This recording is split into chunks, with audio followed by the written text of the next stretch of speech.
Di sini adalah tempat berkumpul nis orang-orang kaya. Pemilik lelang ini memperlihatkan barang langkah yang akan mereka lelang adalah seekor dinosaurus bernama Ankylosaurus, hewan berkaki 4 yang hidup di zaman kapur. Salah satu dinosaurus berperisai terbesar. Ahli paleontologi menyebutnya sebagai tank hidup. Para orang kaya itu mulai menawar dinosaurus itu dengan harga di atas 5 juta dolar, dan pada akhirnya dinosaurus itu terjual pada seorang pria dari Indonesia dengan harga 10 juta dolar. Pelelangan yang kedua adalah dinosaurus yang sangat agresif dan bengis, dan itu terjual dengan harga 1,5 juta dolar. Dan hewan terakhir yang mereka jual adalah aset baru yang mereka kembangkan, hewan masa depan yang dibuat dari potongan masa lalu. Hewan ini adalah gambaran sempurna dari dua hewan paling berbahaya yang pernah berjalan di bumi. Mereka menyebutnya sebagai Indoraptor. Pintu terbuka dan memperlihatkan dinosaurus itu. Terlihat ada beberapa pria yang menyetrum hewan itu. Mereka menyebut hewan ini adalah senjata sempurna untuk era modern, diciptakan untuk bertempur dengan respon taktik yang lebih tajam daripada manusia. Kecerdasannya sebanding dengan Velociraptor, kemampuannya termasuk indera penciumannya yang tajam. Dilatih merespon denyut nadi dengan sistem penanganan laser, memilih dan melacak mangsanya dalam wilayah yang sulit. Salah seorang penembak membidik salah satu peserta, setelah terkunci hewan itu akan menyerang. Lalu salah satu peserta menawar dengan harga 20 juta dolar. Pria itu memberitahu hewan ini tidak untuk dijual karena masih tahap percobaan.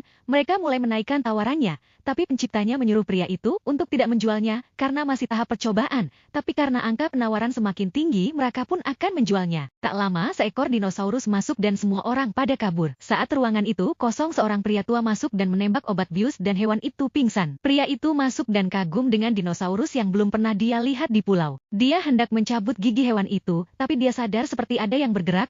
Mata hewan itu terbuka, tapi menutup lagi. Saat dia terus mencabut gigi hewan itu, dia sadar ekor hewan itu bergerak dan langsung menggigit tangan pria itu, hingga putus. Setelah itu tahu kan akhirnya.